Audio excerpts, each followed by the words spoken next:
Last I checked, when the present takes on the future usually wins. Let's see if we can't figure out through all that change, all that chaos, all that complexity, where the market opportunities are. Sheahan. Peter is known internationally. Helping companies create new value at enterprise scale. We all know what we're going to have to do. We're going to have to do more with less, efficiency. We're going to have to respond and evolve, agility. We're going to have to add more business value. Staff in 23 cities. He's the founder of Karrikins Group, a global consultancy firm focused on catalyzing growth in companies around the I'm world. a successful How to entrepreneur. get massive results faster than you ever thought possible. I've had the honor of seeing some of your material, but nothing beats the live experience. Ladies and gentlemen, Peter Sheahan!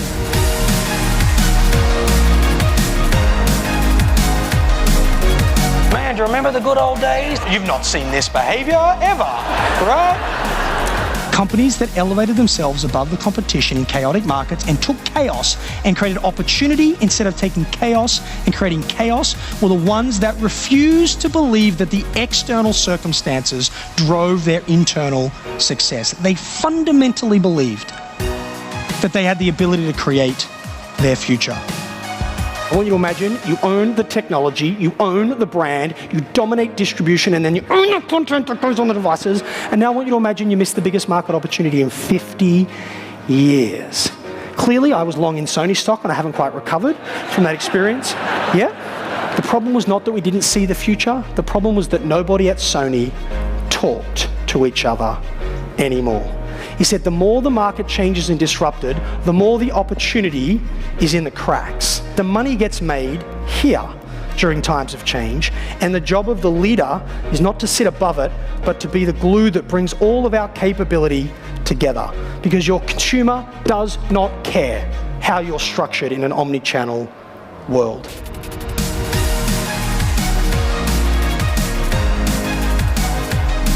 It's the ability for our customer to buy our product if they just wait 3 weeks for 25% less than they get it in store, and we're still 100% committed to a bricks and mortar retail strategy. That's the problem she had to solve. Listen to what they did. If you take the jacket off the hanger, the two flat screens closest change their imagery. The first one shows you the artisan making the garment, because if you're going to spend $2.5 grand on a raincoat, you better have a really good justification for that irrational spend, all right? People who have grown up to be really good with a hammer tend to think every new opportunity is a nail. They try and shoehorn the new future into the old go-to-market model, when what they really need to do is evolve the model. And what Burberry have gone on to do is build the most powerful CRM engine in luxury goods. And it was inspired by this risk they took by moving into the very thing that disrupted them the most. You're in an accident. It's not that bad, but you're bleeding. You've called the paramedics, the ambulance, you've called the police, you're waiting for them to arrive. But what you don't know is that your accelerometer automatically notified the progressive claims assessor in his little white truck, and he beats the paramedic to the accident site. It's like, dude, I can't help you with your head, but here's a check to replace your vehicle. Get your teams aligned behind efficiency. Don't fight it. Don't defend against it. This pressure to do more with less is not going away. Don't freak out about it. It's like getting stung to death by the same bee. It's just going to keep coming back. Go with it. And the two things you want to do and get people focused on is, number one, don't get attached to your role. Don't get attached to the particular process. Don't get attached to the platform that you use. Get attached to the outcome. That's point number one. Point number two is, when you start thinking about that outcome, we're going to talk a lot about outcomes in a bit, put the customer right in the center of that and then work your way out, because you could find ways to deliver better support and create a better customer outcome and spend less money doing it. You can't out Amazon.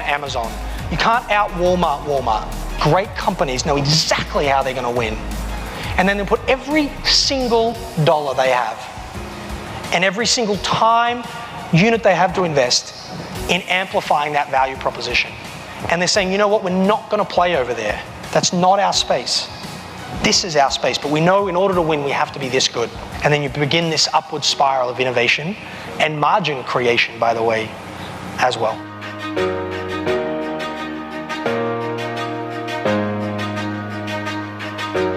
You see over and over and over again businesses facing complexity. So what people do is they run harder and harder and faster, and as the sales cycles get longer and longer, they try and fill the pipeline quicker and quicker.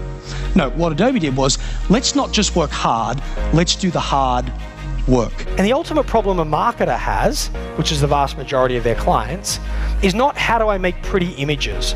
The actual problem is half my marketing works, I just don't know which half. So let's solve the higher order problem for the customer, which is we're going to help you figure out which half of your marketing works so you can double that spend and kill the other. Having the management risk appetite to learn about that and lean into that complexity is where you create differentiated solutions. You go through simplistic, past complexity and too simple, and you use that insight, you use that vision of the future, you use that intellect to get you deeper with the relationships you have with your client, where you're not just thinking about you and them, but you're thinking about the entire value chain, understanding the user experience, building intimacy, elevating yourself above the RFP process into this strategic trusted partner. And then you take that to solve the real problems, not today's problems, but tomorrow's problems. And you focus on the outcome, and you're willing to get creative in your model, in how you go to market, how you engage to get the outcome, irrespective of your historical inputs.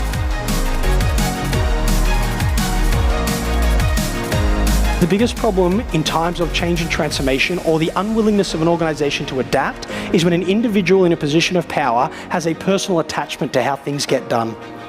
And they hold on to that attachment and don't move with the times, change with the technology, adopt new practices, because their ego is attached. Their identity is attached to a certain way of doing things.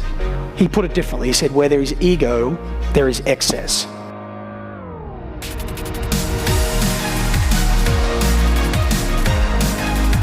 Organizational transformation is not about big decisions, it's about the accumulation of aligned, smaller decisions that stack up to the bigger vision. The organizational decision is merely the promise of value, and that actually the realization of value sits in the individual decisions that tens of thousands of people make every single day. At some point, we've got to stop talking about what has to change and start focusing almost exclusively on how we're going to get people to go on the journey.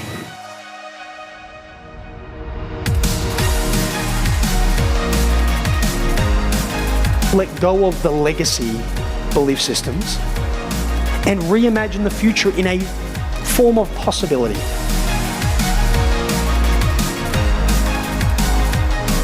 Don't change because it's going to hurt if you don't. Change because it'd be magnificent if you do.